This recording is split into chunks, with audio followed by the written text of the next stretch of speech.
Hello. Um, so today a collab that I was in premiered. I did scenes for it about 2 years ago now, and they're some of my most popular videos if you go to my channel. It's this one and this one. You can see they're both pretty popular by my standards. So I thought it would be neat to do a little stream where I talk about them and talk about some of the behind the scenes stuff about them and I don't know, just preserve some aspects of them that I might forget later because I remembered a lot of what went into them as I was looking back at them. So this was the first one I did, scene 486. There were a lot of scenes in this collab. Everyone wants some of me, and I got the creepy fan letters to prove it. So that's the first one I did. It's a pretty short one. The other one is a little longer, but this one's pretty short. If we look at the storyboard here for like a few frames. I couldn't find the image without the storyboard on top of it, but this was one of the first animations I did that I started with a pencil sketch. And I was really happy with this sketch, and that's why I built the animation around it pretty much. I know it's a bit hard to see with all this gray in the way, but it's pretty good. The face especially was what made me like this. Because if you look at the body and everything, the hands, I like the perspective a little bit, how big the hand gets when it's closer. But everything else is a bit cluttered. It's a bit too. It's just not as well drawn as the face is. And the face is really what sold me on this. That's that's good enough. So I built the animation around that one pencil sketch, and I think it would have worked better if I maybe drew some more poses that I felt just as strong about. Because while I still like this clip, Everyone wants some of me, and I got the it's creepy fan letters to it's prove. stiff by my current standards. It's stiff. There's not a lot of real action. I was really scared to move things when I made this about 2 years ago. Um, I honestly went back and forth for a while on if I was gonna make this video because I didn't want like my newest video to be 2-year-old animations, but I thought it'd be fun and gotta make videos.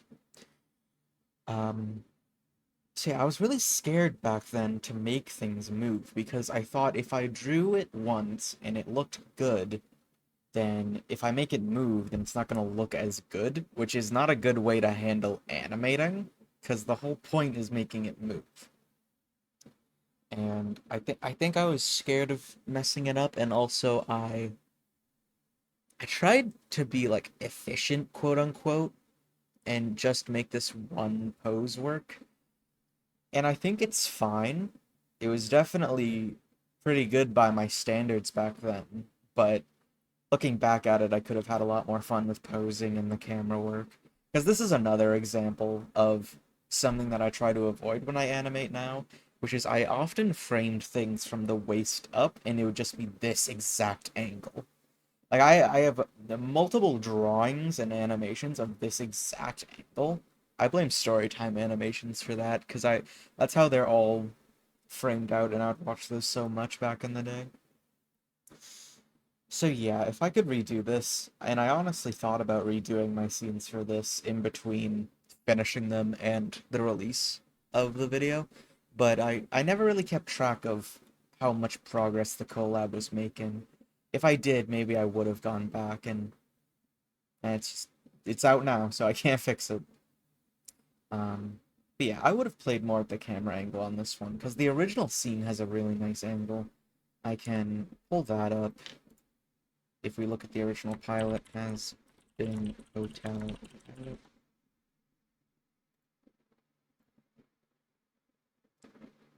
It's around here. Here we go. Are ugly freaks. Look around. We got a bunch of fucking Harlequin babies down here. You're one to talk. Hey! This body is flawless. Everyone See, this angle is a wants bit some... more captivating. It's similar, I realize now. But this one, he's perfectly straight. He is aligned to the three quarters, or the three sections. I forget, the rule of thirds. He's aligned to that, which I doubt I even thought of when I was making this, but it just so happens to. But in this, it plays more with the rule of thirds. And there's more of like a subtle curve to the body. It uses the hair to make a curve. There's a good shape here that plays with the camera angle and how close up it is. Like, there's a lot of negative space in my version. And there's negative space here, but it's framing context from the scene. Some of me, and I got the And it's filled up, obviously, when you fan use that the is letter. to prove it. Which is an even better use than just framing the context or whatever. Having him pull out the letter and fill up the space is really good. I have him pull out the letter. He starts like this, and like half the frame is empty, and then we skip to the end, and there's still a lot of negative space here. And it's honestly not that much negative space, now that I look at it, but it's not being used properly. This is being used properly, because we're taking up good sections of the screen, and leaving a... We're framing the character with the negative space a lot better here than we are in this one. And I wish when I made this that I would have thought about that. I really was trying to match this angle when I was initially doing it, but then I made that one drawing that I really liked, and I worked around that. And that really limited what I could do. I think that was the biggest issue with it. If you just watch the progress of it. That was another thing that I used to do a lot, is to add movement.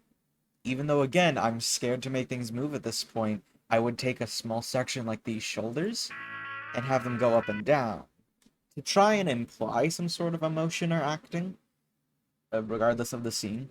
But it just looks so weird, because when you move your shoulder, you should move your arm, you should move your chest, your body moves with every part of it. And so when it's just that one part, it looks really jank and like a very early animation. Some of me, and I got the creepy fan. In the second clip, by that point, I was learning to do effects.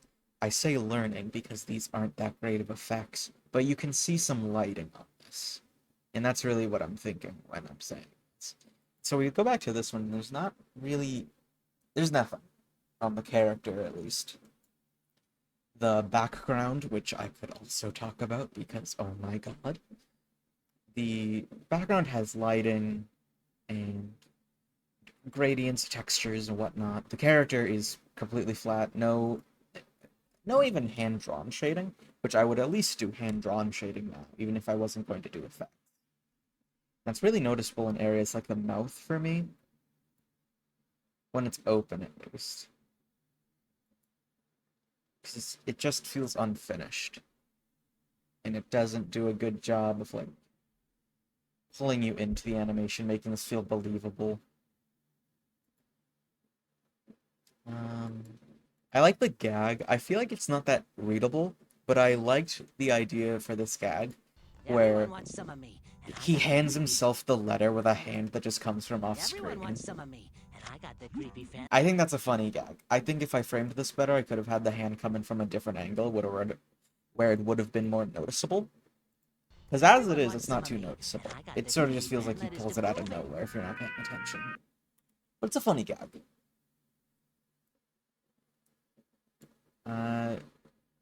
The background, I'm more confident in my backgrounds now. I admit I still have some work I need to do when it comes to that to feel like really confident with it. But this was the first time I tried to... I did a bit of set dressing with like the broken window and the bullet holes. There's some cracks there, but this video is so low quality, you probably can't notice it. The bullet holes and the handprint, the lipstick. I tried to tell a little bit of a story with the window. It's not that clear or thought out, but it was at least an idea, and I think it's neat. I think I could have framed it a bit better, so it's not just like all in this corner, and it could have like filled up the window. Maybe help with that negative space problem. But a good idea, and definitely something that I can carry over into my newer work when it I comes to got that background creepy design. fan that is to prove it.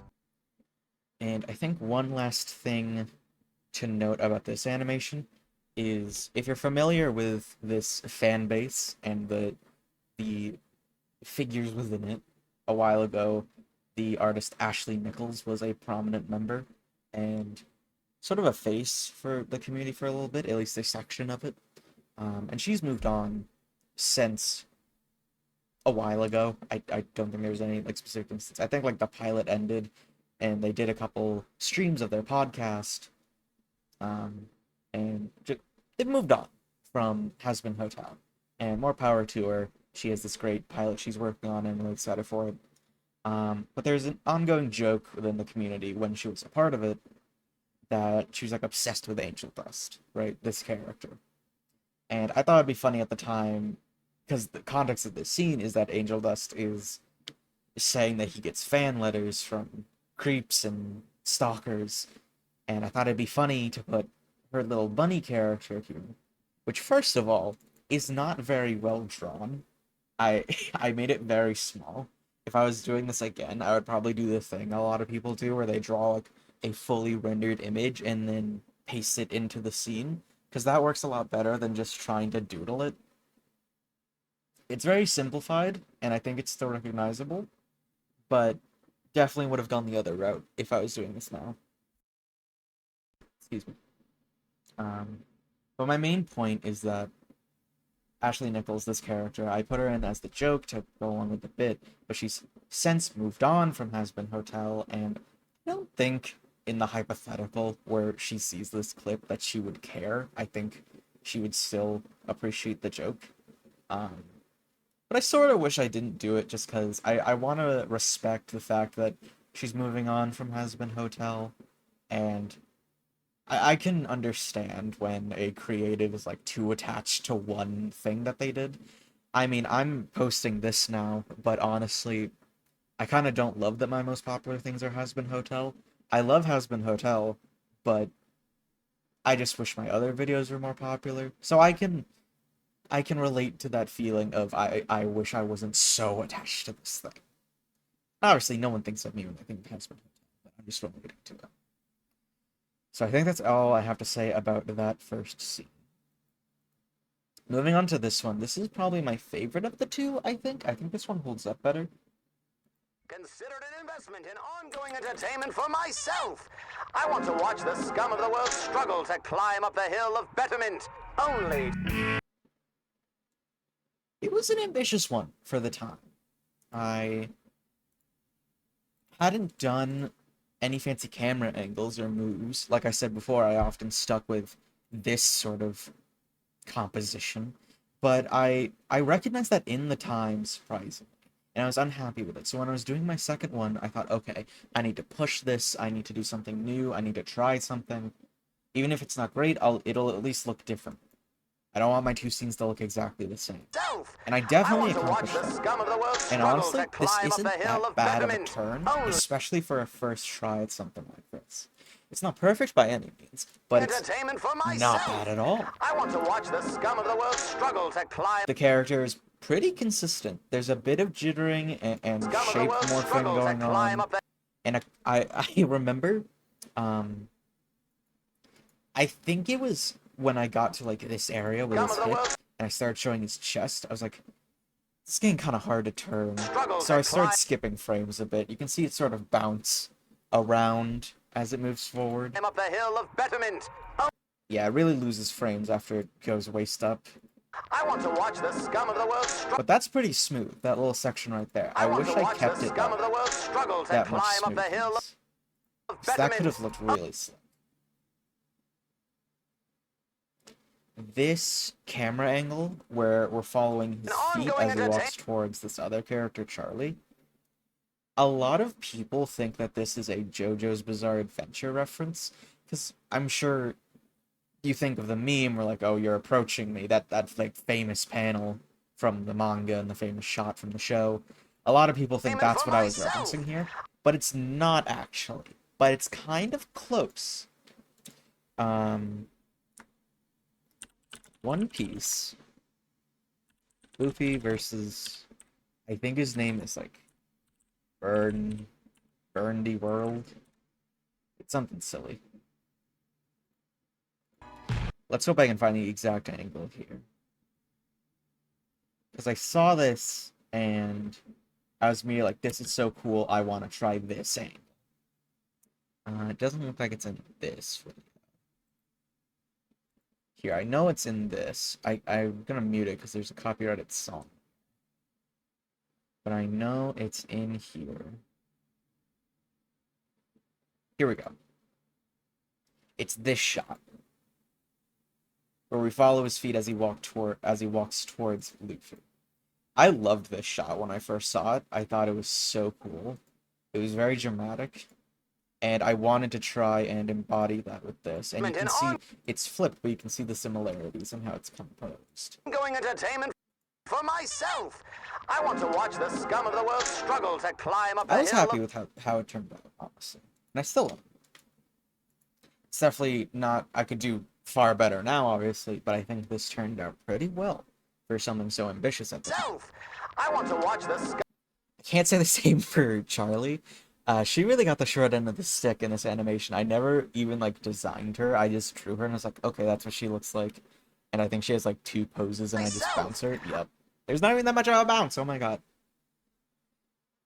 She got the short end of the stick just because I was so focused on our story here. Climb up the hill of betterment. Only.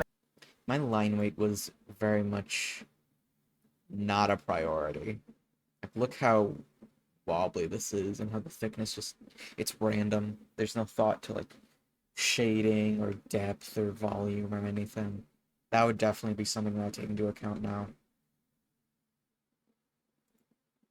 These ghosts in the background, I wanted like spirits and ghouls in the background to sort of help send the vibe of Alistair, who's a very demonic, spooky character. But I actually did an exercise where I didn't do pose to pose like I usually do. And for those who don't know, pose to pose is basically you draw, like, let's say, this is pose 1, this is pose 2. You would move it between the two. You would draw those 2 first, and then you would draw anything in between those. Now, I didn't do that for the ghosts because I wanted them to have a very free-flowing, sort of watery movement like a ghost would. And so I believe I animated them all in the same layer, and I did what it's called animating straight ahead, where I just go one frame to the next. I just draw one picture, I draw the next one, I draw the next one. I don't do in-betweens, I just keep going. Scum of the world struggle to climb up the hill. And it works pretty well. Obviously, again, could be better today, but that's obvious. I want to watch the scum of the world struggle to climb I think up it's the a neat hill of effect. betterment. I definitely would have, if I was doing this now, I would have maybe tried to have them rotate with the camera. Could have been neat.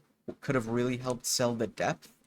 And I think, honestly, now that I'm talking about it, I remember why I wanted to do these ghosts. It's because I didn't know how to do a rotating background. And I did this, which, by the way, I like the green and the red as a color scheme, but this background is very slapped together. For You myself. can see I, like, put photo bashed wood texture there. That's, like, really washed out. But I didn't want to rotate it, because I drew it in such a sloppy way. I want to watch. Yeah, you can see it just, like, move up instead of rotating. I want to watch. And so then we go to this red background with all the ghosts to cover up the fact that there is no background. Betterment. I forgot about Only. that. Here's the storyboard. Now, I know I storyboarded in...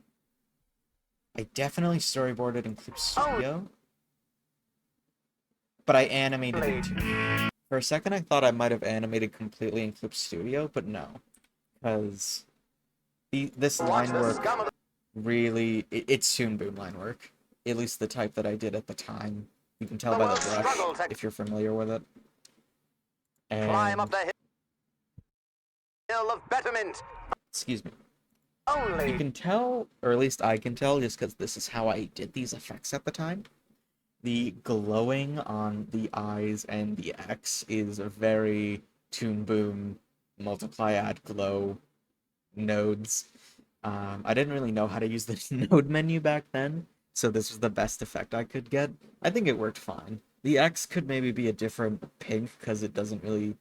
The glowing isn't as prominent on the pink, but nonetheless, I definitely animated this in Toon Boom after I boarded in Clip Studio. I was about to say TV Paint. I don't even have TV Paint. What am I talking about? I honestly think the walking is a lot stronger in this board. Just I can't remember. Let's see if this specific frame I think is really strong in terms of the walk cycle. On its own, whatever, but in a walk cycle, it's good. Um, considered an let's see. investment in ongoing entertainment. It's there, but it doesn't hold very well. I think I could have changed up how the frames are held, and it would have made it stronger. Only I like how Charlie has more frames in the boards than she does in the final animation. I called this a storyboard, but honestly, I just kept animating on top of this.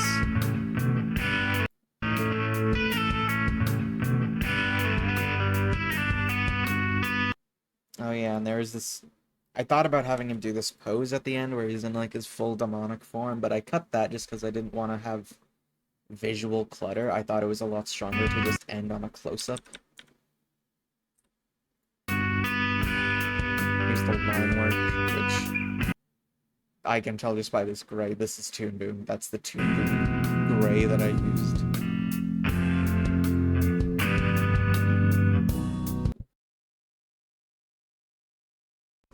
Here's just the flat colors. I was gonna just call this the end. I had that come up too early. I was gonna have just the flat colors at first, but something that I really wanted to push myself to do was start using effects. Like we saw in the first one, the lack of effects or shading really took away from it and it made it flat. And at this point, I wasn't confident in my ability to cell shade. I might cell shade this if I were to redo it.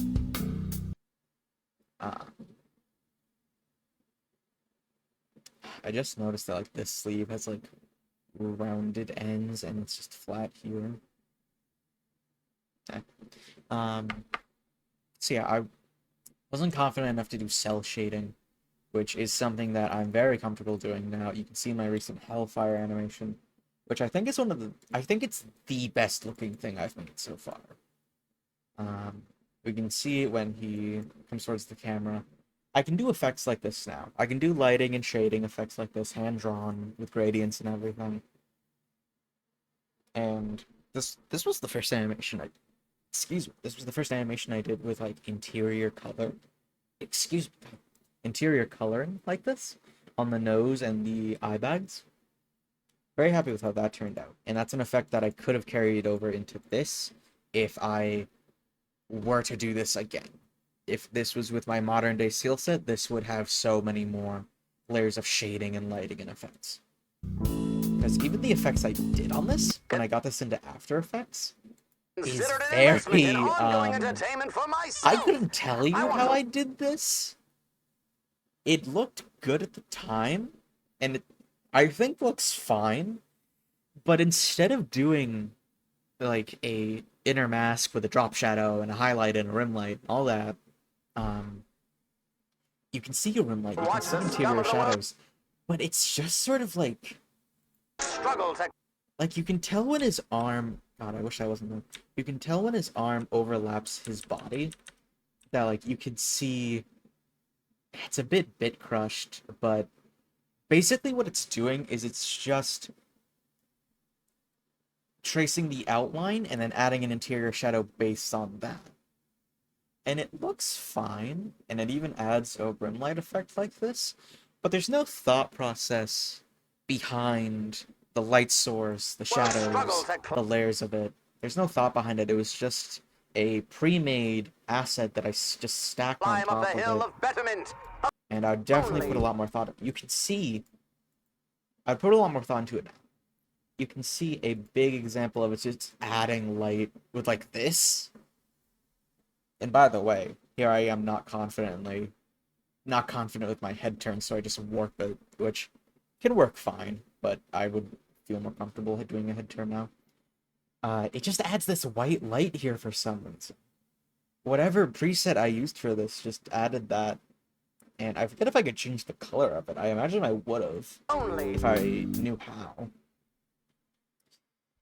Um, I think that is everything I wanted to go over. I Yeah. got the creepy. Yeah, I think that's everything I wanted to talk about. Um,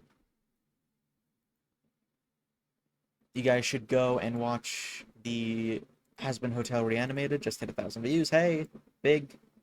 You guys should go watch this. A lot of talented people worked on it. A lot of passionate fans. Um, you can go and watch my clips. You can just support this. It was a cool project. I'm happy I was a part of it. I wish I updated my scenes. Um, but I'm very happy that this finally came out. I've done a couple of collabs, which you can see my clips for on my channel, but this is so far the only one to come out. And I'm happy that it is out, because now, I don't know, my name will be out there a little bit more. So, no one showed up in the chat, but thank you to anyone who popped in. I hope this was interesting to someone. I'm just happy that I was able to uh, encapsulate some of my thoughts that went into this. Thank you for watching, and I'll see you later.